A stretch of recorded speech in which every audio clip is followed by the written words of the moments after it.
All right, welcome back to day 5 of the Self Storage 100 series. I am Joe Downs with the Self Storage Mastermind. All right, we've spent the last few days talking about why self storage is a great investment. Now we need to talk about what you're actually investing in. You can't just say self storage and assume it's all the same. There's 5 main types of facilities, and understanding them is crucial for choosing the right investment, not just in your market, but being able to have a conversation with it about other operators or sellers, or really knowing the difference between what they cost to build or maintain and who the customers are for each one. So let's each we're going to dive in a second, but each type has a different cost structure, tenant profile, revenue potential, and we're going to break down the 5 types so you can match the facility to your investment goals. And again, that sounds like you're diving in head first or building it, and that's all true. This is an important decision for that, but also when you're out there looking for value add facilities, you got to know what you're buying. They behave differently, right? So let's start with the most common type. First type is traditional self storage, often called interior or hallway storage. I don't know why it's called traditional. Maybe that's how this started. In my research, that's what I found. I mean, to me, traditional is the most common, which is drive up, but this is what we're going to call traditional. All right. So it's a classic model where you have units inside the building accessed via interior hallways. So one of the advantages here is versatility. You can offer a mix of climate controlled and non-climate controlled units, which maximizes your revenue potential.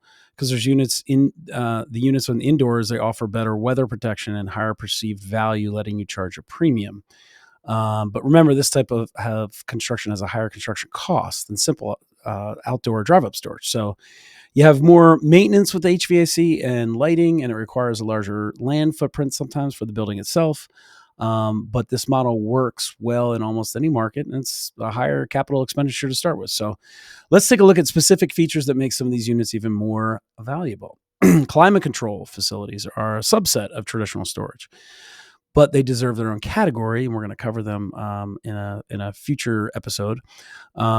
Because of the cost and revenue implications. So climate control means maintaining a specific temperature and humidity range, protecting sensitive items like electronics, art, documents. This protection is a premium service, and you can charge 20 to 40% more than for a non-climate unit. But this comes at a cost. Construction is about 30 to 40% higher, and operating costs are about 15 to 25% higher due to running HVAC systems. So when does this make sense?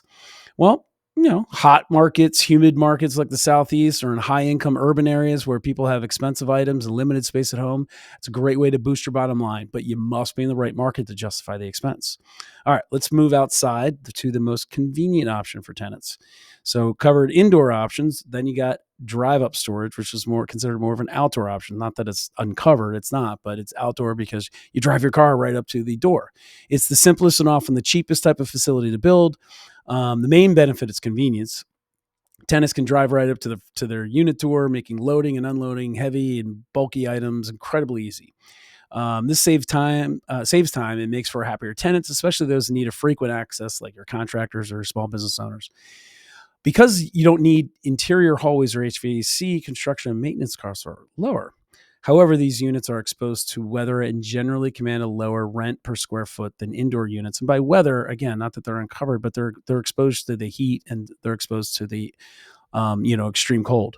So this model requires more land for the drive lanes. So it's best suited for more suburban and rural markets where the land's more affordable. All right, let's compare how these facilities vertically versus horizontally. When you're deciding on a facility, you have to choose between single story or multi-story construction. You don't have to choose if you're evaluating value add, but if you've got a piece of dirt, you got a decision to make. And again, we're going to cover more of this in the series, but single story is cheaper to build, around 40 to 60 bucks per square foot. And maintenance is a little simpler. It offers the convenient drive up access, which tenants love, but it also requires a lot of land to achieve the same rentable square footage. Multi-storage construction is much more expensive, more like $70 to $100 per square foot to build. However, it maximizes your rental space on a smaller footprint. So this is the only viable option for expensive land constrained in urban markets. The trade-off is less convenient access for tenants who have to use the elevators and carts. The choice is simple. If the land is cheap, you build the single story. If the land's expensive, you got to justify a case for it to go multi-story. But there's one more major type of storage we need to cover, and that's growing fast. And one of my favorite segments, we actually own a couple ourselves. So we've covered the different types of enclosed storage, but vehicle storage is a massive opportunity you can't ignore. So the boom in RV and boat ownership is off the charts the last 20 years, and there's a major supply and demand delta between number of new vehicles purchased, delivered to consumers each year versus new parking spots for those vehicles. I mean, it's a massive delta. We'll talk about it later. You combine that with HOA restrictions, and then even if you don't have restrictions, parking these vehicles at your house is, not only sometimes unsightly, but you're at the risk of theft. So it just creates this huge demand for off-site parking. You can charge a premium rates for covered spaces, sometimes 150 to 300 a month with, very high occupancy. Key difference here is the space requirement, though. You need about 12 to 14 foot wide spaces and 30 to 45 feet long. You also need wide paved driveways for easy maneuvering, especially for the large RVs, right? But the best part is the lower construction costs compared to building traditional units. You're maximizing revenue on land that might not be suitable for a multi-story building. So let's take a look at how the most successful operators combine these different types to create a hybrid facility.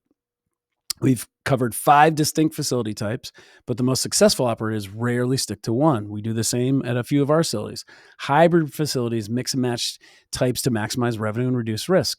Common combination is pairing premium climate control units with standard units to hit different price points.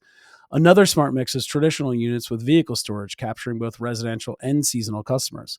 This diversification is crucial because it protects you if one segment of the market softens. You also attract a much broader customer base from the residential users to commercial clients and vehicle owners. The goal is to optimize your land use and generate the highest possible revenue per acre. So this leads us directly to the big question. How do you choose the right mix for your market? So choosing the right facility type isn't about picking your favorite, though. It's about matching your market's needs with your financial capacity. So start with the land costs. If land's expensive, you're going to have to build multi-story to make the numbers work if you can get the rental rate. If the land is cheap, I'd suggest single story or drive up. That's usually going to pencil better. And then you look at the demographics. High-income areas often demand climate control, while areas near lakes scream for vehicle storage. Climate is also a factor, right? If you have extreme heat or humidity, climate control is essential. And then finally, you got to analyze your competition. You can't just copy them. You got to look at them, fill in the gaps in the market by what they're offering and not offering. The best choice is always the one that maximizes revenue while minimizing risk. And often that means a smart hybrid facility. All right, so that's the 5 facility types of self-storage. And I say it that way, meaning self-storage, because we have a saying in our mastermind. Self-storage is what brought you here, but it's all the derivatives and tangents to self-storage that makes this business so much fun. And that's a little teaser for much later in the series. But before you go, there's one important, this one's important, I should say, because we're building momentum here. Day 5, we just covered 5 facility types.